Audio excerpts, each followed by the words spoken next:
Hi guys, and welcome to my January wrap-up. I filmed this once on February 1st, but I'm having to refilm today. But I read 13 books in January. A lot of them were new books that were released last year, and then a few older books, and then I think one book that was released just this January. And I'm pretty happy that I read 13. There were 5 weeks in January, but I don't know, it was a good start to the year, a good way to kick off the year. The first book I read was Wonder Woman by Leigh Bardugo, and I absolutely fell in love with Leigh Bardugo last year, and so that's what prompted me to read this book, and also the DC comic books in general. Last year I read Catwoman Soulstar by Sarah J. Maas, and I read Batman by Marie Lu, and I loved both of them, so I was really excited because of all those authors, Leigh Bardugo is probably my favorite one of all those ones. And so I was really excited, and it turned out really well. And I was a little scared going into it because I was afraid of Wonder Woman. I wasn't really into that character that much, in comics and everything, but I loved it. She did an excellent job. So Wonder Woman just follows Wonder Woman, who is Princess Diana, and she is an Amazon woman. And it also follows Aaliyah Corrales, and Aaliyah Corrales is just a normal young black teen who just ends up, she's I think in college, and she's just starting out her life and journey and what she wants to do, and her older brother is really protective of her, and her parents have died, and she's not sure why, but she ends up washed ashore almost dead on the Amazon island, and she ends up getting saved by Wonder Woman. And it turns out they go on this great big adventure because Aaliyah is a descendant of a Warbringer, and which is Helen of Troy, so she naturally causes strife and naturally causes war. So Wonder Woman is just trying to stop this in the end, and there's a way to maybe to end the line but not actually kill Aaliyah, and so that's what Princess Diana is trying to do. So I love the book. It's a really fun, fast journey. There's a little bit of romance and evil guys and it's not really about the romance at all. It's just a touch of it, but it's a fast-paced adventure and constant decisions that will be quite affecting both of their lives majorly, and I just loved it. And this is probably my favorite of all the DC comic lines. The second book I read was Wildcard by Marie Lu, and I read Warcross last year, and I don't remember what year it was released, but when I read it, I remember thinking it reminded me of a movie. So I was excited to read Wildcard, which I know was released last year, and I really liked it. I thought it was a good sequel to Warcross. In Warcross, we follow a young girl, Amika Chen. I love saying her name, but she hacks into the Warcross game, which is this game that's globally everybody loves and everybody does. And it's connected to these Neuralink glasses, and she hacks in the game, gets herself into the game, and meets the guy who invented it. And he's about her age-ish. He's a little bit older. I think Hiro is his name, or Ido is his name. But the book ends on quite a big twist there, and he turns out to be kind of a more evil guy, and the evil guy that they were hunting Zero the whole time. You don't know if he's evil, or you don't know if the main guy was evil. And that's how the book ends, and then Wildcard starts from there, and Wildcard is just this long journey of figuring out what were Zero's ambitions and what he was doing in the Warcross game, and her relationship that she had developed with Ido, or however you say his name, how she dealt with all of that. And I really liked it. I thought it was a good way to wrap it up, and it was adventurous again. It didn't bring out a whole new world like Wildcard did, which was really fun, but it did bring out a lot more aspects into that world, and you really just saw how far Amika could really go, I guess, on her own. And the romance, it's a little bit there, but it was fine. That's not the reason I read the story, though. I read the story originally because of the original plot. And so yeah, I like that book too. The third book I read was Josh and Hazel's Guide on How to Not Date by Christina Lauren. And I would read more of her books. I thought she did a great job telling a story and everything. And she was nothing was wrong with her writing. It flowed really easily. I read it so quickly, and it was funny. So I definitely read more of her writing. I just particularly didn't gravitate towards this story. I thought this concept of the story, let me go back. The whole concept of the story is this like girl thinks this guy is like really cute, but she like screws up kind of a lot in front of him and does some really embarrassing stuff in front of him over like a decade. And then once they're together, once they're kind of pushed together by her best friend and his sister, and which is the same person, Josh and Hazel, I mean, they just kind of have to get used to each other, I guess, and they end up living together. I don't know. I didn't get why the characters needed to be together. It wasn't like, I didn't really get fully why they need to be together and stuff. I get like she has him on this high pedestal, but once again, it's like one person's like weighted really heavily and has done all this stuff and the other person isn't as much, kind of sometimes. And it just, I don't get why they needed to be together in the end. I don't get the huge push for it, I guess. I really need that like distinction of like why that couple, I don't know, needs to be together sometimes in romance. And I'm quite harsh on romance. So, I mean, it was okay. I would definitely read more of her work and it was funny. But it was a really quick romance. It was so easy to like read and I read it like in a day, I think. The next book was the same kind of storyline there, and it was Rescue Me by Rachel Gibson, and I would read her writing as well. This is like a third, I think, in a series of about Love at Texas, and I'm guessing they're all romance books because I've heard about her name a lot in romance books, so I wanted to give her a try. And this was the same kind of story for me where I didn't get why they needed to be together in the end as much. Like I got the storyline and I was buying the hype and everything, but it just, in the end, it was like, I don't get it all the way. But this storyline follows a girl named Sadie Hallowell. They say her name over and over and over again. That's one thing. And then a man who is Vince Haven, who is an ex-Navy SEAL, and he moves to the town to appease an old aunt who wants to sell him a grocery store, and she goes back to town because her dad, or she's going for a wedding originally, but then her dad ends up having trouble, which makes her stay in the long run. But again, I didn't get why. This story was almost too, I get physical needs and stories and everything, and a lot of steamy reads, as long as it doesn't detract from why the couple have come together in the first place. But for me, it wasn't there again. I would definitely read more of hers. It was really easy to read and I liked it. I like reading romance, but just not one of my favorites. And the next one I read, number 5. The fifth one I read was this beautiful duology. So I read Six of Crows last year because it's beautiful and everybody talks about it and everybody said you have to go and pick it up. But oh my gosh, the red bindings and the black binding, and they're beautiful covers. Like, you want to go pick it up. I had no idea what these books were about. I tried not to like listen to anybody about anything. This one took me forever to get into because I had left it somewhere where I only could pick it up sometimes.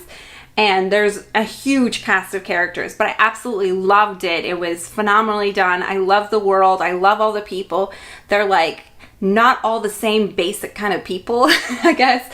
They all have intrigue and they're all like well thought out, and they all the characters, there's so many characters, but all the characters you get, I mean, their history and everything's been well thought out, and they don't do things out of character or anything, and it's not really bland. Yeah. So the second one is Crooked Kingdom. The very first one I read was last year, Six of Crows. They go on a heist, basically, of trying to steal something to make some money. And then the Crooked Kingdom, they don't get their money, so that's what this entire book is about. It's about a group of ragtag people. There are a lot of romances in it, so that's why the reason I also love it. But the people are so distinct and so different. I absolutely loved it. And this group of people trying to basically get their money, and people get kidnapped, and there's like murders, there's everything. There's all the kind of thrills in this book. So tons of thrills. Definitely high fantasy. And they're not that easy to read quickly. I will give it that. Like, there's so much detail and the characters are so wide variety. You can put this down and remember all the characters, which is one thing I do love about it, that you can just put it down. My favorite two characters, or romance, I guess, was Kaz and the why am I saying ghost? It was Kaz and the Wrath. And it's just because theirs was there in the very beginning of Six of Crows, I think, and it didn't like keep coming up constantly like the other ones. It came up rather, not constantly, but rather a lot, where theirs was just like tiny hints here and there. And so I think I loved it because it was slow burn, but those two turned out to be my favorite characters. And yeah, I'm so glad I read this duology, and so I'm so excited to go back and read her original series about the Grisha, who are, there's a few Grisha in this book, but it's not like the whole world's based around this one. So yeah. Yeah, I really love those ones. Like, highly recommend them for YA fantasy, and I mean, just everyone. I love those books. They were done so well, and she's a phenomenal author. The next one I read was Lethal White by J.K. Rowling, or aka Robert Gatherath. I put this story down for such a long time because it didn't just pull me in, and I read all the other three Carmen Strike novels, and I love this detective series. I love the man and the woman, Corman and Robin together, and I also watched the show on, what was it? I don't remember what I watched it on, but I absolutely love the show too, which brought it to life a little bit more. But this was one I had set down for a long time, and this plot is so intricate compared to the last detective one she did, and there's so many different players, and there's high politicians, and she's working in Parliament for part of it, going undercover. There's so much more in this story, and it's so much more intricate than her other ones that it slowed me down. The only reason I sat down and actually finished this read was because I was like sick, and I knew like I had nothing to do but like sit there and read. So that's the only reason I finished it probably in January, is because I got sick. But so for me, it wasn't my favorite Corman Strike novel. I will continue to read Corman Strike novels. I absolutely love her writing. She always makes you like, I don't even like mysteries or thrillers, but I like her stuff because she's one of those authors that I'll read everything she puts out. But this one wasn't my favorite. It was too long, too intricate. It wasn't that the storyline was hard to follow or anything, but I don't know. It just didn't pull me in like the rest of them did. But I'm glad I read it, so I know what's going on in the next one. Oh, and Robin and Corman are so cute in this one, and their feelings. And I knew they had feelings. At the end of the show of the fourth one of Career of Evil, they act like they didn't have like the kind of romantic feelings to each other, but she plays that up a lot more in this book. So I'm so excited. I'm so excited she ditched the guy she wasn't supposed to marry in the first place. Yeah, I'm excited to find out where that goes in the next one as well. But yeah, this was good. It wasn't my favorite. Definitely wasn't my favorite. Brady Beans. Number 7, The Girl in the Blue Coat, is by Monica Hesse. And I simply read this one based off of a YouTuber's, I think it was on a YouTuber's favorite book of the year last year, and the storyline is historical fiction, so I love historical fiction, and this one was set in Amsterdam, and I don't think I've ever read anything in Amsterdam, so that kind of drew me in. And it was set about a girl. It wasn't a romance by any means, but it was set about a girl who gets hired to search for a girl in a blue coat who was a Jewish woman that this other one was hiding. But the girl herself, in the actual story, doesn't really want to get into it at first because all she's trying to do, I guess she's a war profiteer in a way. Yeah, she's definitely a war profiteer. She's like making money off the war, like by getting people things that they can't get, like i.e. cigarettes and alcohol and that kind of thing. Like things and bread and butters and all that kind of stuff that was like hard pressed to find during the war times in occupied Amsterdam by Germany.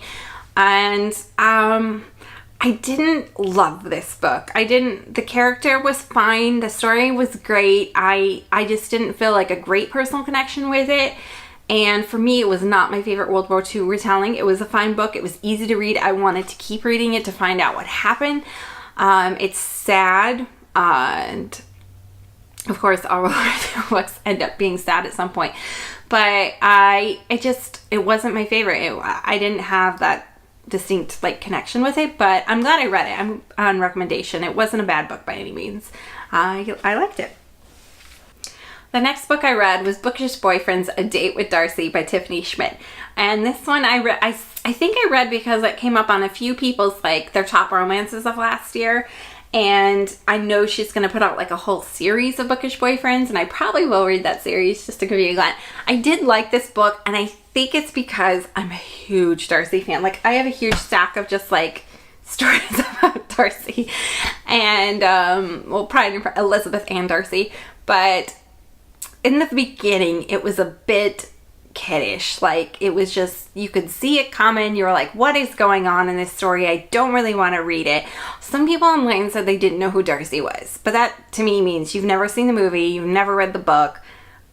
You knew who he was like immediately. Like, he insulted her within the first chapter, and that's just Darcy. But the book starts out about a young girl named Marilee Campbell, and she's going to high school for the first time, a public high school with boys, and she's so excited because she's a romantic, a book nerdish at heart, and I was excited for her, but she falls in love way too quickly, and she finds herself trapped in the story of Romeo and Juliet, and it turns out not to be her story. And the teacher is like a bit there's a bit of mysticism around her, whether she's like guiding people into their romances and choosing their love story. So the end of the story ends with her sister, I think, getting a book from her teacher about Little Women, and I'm guessing that's the next storyline, and I'm excited to read about it. But in the end, the beginning, I was like, this is cringeworthy. Like, I don't know if other people would generally like it unless they were also into Pride and Prejudice. And that's kind of how a lot of Pride and Prejudice retellings are. Like, I don't necessarily like them. But the end of the book actually played out really well. I was really glad about how Darcy played out and just the scenario, and how she gets mixed up with Darcy. And Darcy is a boy who is the principal's son, and he's a very well-to-do kind of person, and she's kind of more like, blah. But I ended up liking it. It was one of the first Pride and Prejudice retellings I've enjoyed in a long time, and some other ones have been way more hyped than this one. So yeah, I actually really enjoyed it myself, being a huge fan. So if you're a fan, I would definitely check it out. Number 9 was The Longest Ride by Nicholas Sparks. I have been a Nicholas Sparks fan since like forever. I don't know, for a long time, since I got into romances. This book was, if you guys have seen the movie, the book is way better than the movie, but this was not one of my favorites by him. There wasn't that insta-love that was like in the movie, in the book. It was a little more gradual, a little bit slower, but this follows a girl who, Cassie is her name, I think. I didn't write down her name. This follows a girl, I think her name is Cassie, but it follows a girl who is getting an art degree. She knows where she's going, but doesn't really know where she fits in life, kind of almost moment. And then there's a young boy who has serious like physical issues, who is a bull rider, and he needs to kind of quit bull riding. And that's the whole scene and the whole scenario. They meet and they end up dating and fall in love, and then she finds out about his physical issues. And also she's just starting her life. She's just graduating from college and where she's going to go in life, and that's kind of the whole strife of the story. If you haven't seen the book or read the movie, the book is better. It is better, but I don't love it. I didn't love the couple. Once again, I get couples who come from like wide variety of backgrounds and come together, and there's something just connecting them. But this one, it just didn't feel that whole connection. Like, I didn't get why they needed to be together, other than the author wanted two people to be together that were like in different worlds. I didn't believe it in the end, basically. I told you I'm harsh on romances. I love Nicholas Sparks, though. I'll definitely read more of his books. I always do. I actually read another one in January. So the other book I read by Nicholas Sparks was The Notebook. And I think I had read this a while ago and didn't like it. So I picked it up again because I remember it's a really short read. And I had like an afternoon one day, and I was like, oh, I can read The Notebook, because I couldn't remember if I read it or not. Loved the movie. Hated this book again. So it wasn't just me. It wasn't just that I remembered it. I don't really love this book. It's okay. I've read better stories about elderly couples, which is most of what this story is. It's not like in the movie where they play out the whole scene from when they were younger. In the book, it's a much shorter scene. I get why people gravitate towards this. I get why they like to hear stories like this. It's a good story. It's just, I don't like how it was personally told in the book.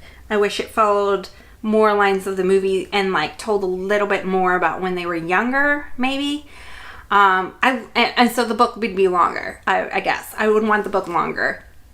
But I do love Allie and Noah together. I absolutely love them together. I guess I'm not probably going to throw away this book or give away this book. But yeah, not one of my favorites.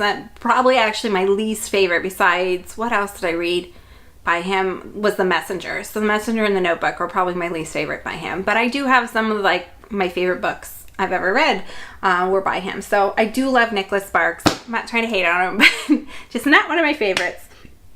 The next book was also a romance book, and number 11 was The Wedding Date by Alexa Guillory. And this follows a young boy or young man, they're not boys, a young man and woman. She gets trapped in an elevator with a man, and he asks her on to be at a wedding, and she doesn't get the full story, but she gets the full story a little bit later. And the wedding is that weekend. That's like the big whole thing. And she spontaneously is in a position in her life that she wants to take more chances. She goes on a date just to purely have fun with this guy, right? And this story about Drew and Alexa, I think, got pretty highly rated last year, and I saw it over and over again of one of the best romances of the year, if not the best romance written last year, and I just did not like it. This story of all of them was like way too much about the physical aspects.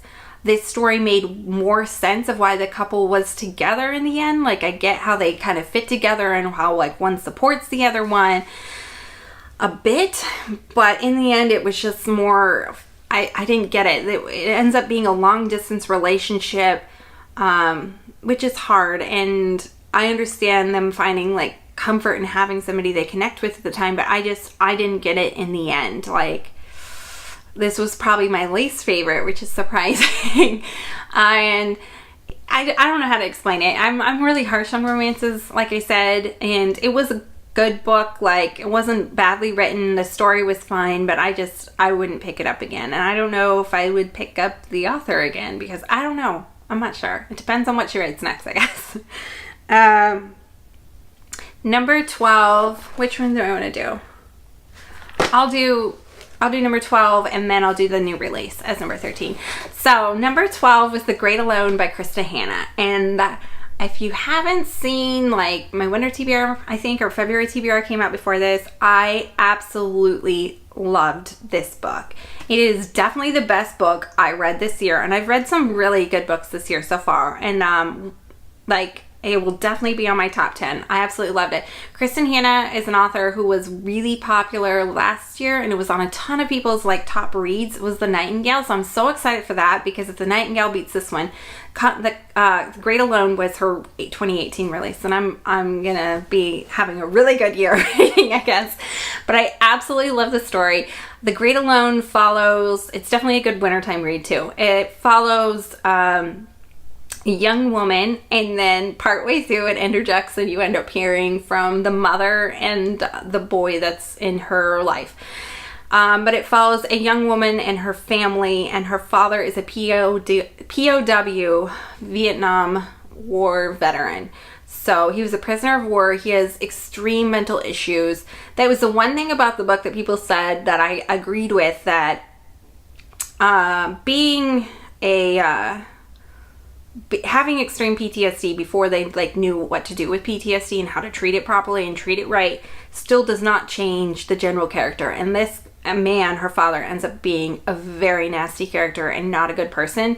I mean, it changes your actions and how you function in life. It changes a lot, but it doesn't change like your essential soul. And him, there is like wife beating, and there's murder in this book. There's so much in this book. And it's not all like twists and turns and a huge adventure by any means. They move to Alaska, where everything is slower in life and everything is harder in life. Like, it's like moving back to the 19th or 18th century, where you have to fight every day to have food on the table and to keep warm and not be like swallowed up and killed by your environment. And it follows the young girl's perspective who starts at 14, and then it goes on to when she was a teen, and then eventually when she's 25. I absolutely loved her story though, even though none of these people are like great people by any means. I loved each and every character. Like, every character was so well thought out. All the side characters weren't boring. Like, most books, side characters are just in like the book just to prop up the main characters, but the side characters were just as interesting to me as the main character. And her writing was phenomenal. I didn't want to put it down, which is a testament. It was a long book, and I did not want to put it down. I absolutely loved it. I will probably read anything. If The Nightingale is like really good, I will probably read it. Like, she has me for life, this writer. Like, her writing was so well. I love the story in the end, and I like that she kept giving us more and more. And I loved the romance in the story. Of course, I'm a huge romance fan. But it's just hard, like, everyday life kind of stuff. It's not a great scheme or adventure or plan. It's just these people and their lives. And it was amazing. Definitely the best book I read. The last book I read came out, and it was very, very hyped. And book number 13 was The Wicked King by Holly Black. And due to this, I know I put The Cruel Prince on my 2018 favorites because I remember really enjoying it, but I did not remember very many details from the book. I remember there was a human and a fae world. So when I started Wicked King, I was like a little bit lost. I was like, what happened in the end? And then the pieces started coming back to me. Like, the author did do that well, which I am thankful for, because I honestly could not remember that much about her book. And once again, it was like eating candy. I read it in like a sprint. I loved reading it so quickly and fast, and there is a ton going on. And so in the second one, The Wicked King, it's all about, a huge portion of it is about hers and the king's relationship and where they stand between each other, and there's manipulation, and they're both out to get something in the book. And the King Fae, he's just I don't want to give anything away, but there's a huge twist at the end. He does turn out to be wicked. You're like, how is this guy wicked again? But when you find out more about his history and his past, and that he was just like truly an evil person doing like really mean stuff back in the first book. In the first book, she like twists it so you don't really know if that character is completely evil. But in the second book, you're like, no, they're just a bad dude. Like, he's just mean. But then again, it's like one of those scenarios where they tell it from their perspective, so you don't absolutely hate that character by any means. And then the main girl's perspective, the human girl, called Jude, and then the main guy, Carden. Jude's story is just, I wanted her to win so bad, but then it doesn't work out well in the end, if you've read the book.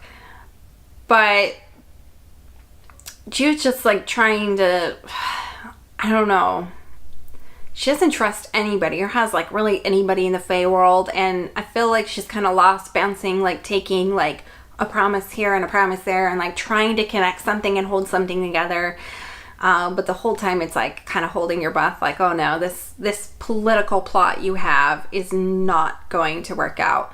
And yeah, I'm excited to read the third one. I hope I remember more of the details going into it, and I did like it. The Wicked King was good. It was fast. It was easy. It was fantasy. I like fantasy that is easy to read sometimes, because a lot of fantasy is not easy to read because you're taking on a whole new world and new perspectives. But I really liked it. I think she did a good job again, and I would definitely read the second one. But those are all the books I read in January. I hope you enjoyed this. I hope you found something that you can check out yourself. And all my links will be down below, and all the books I listed will be down below. And please subscribe. See you guys next time. Bye.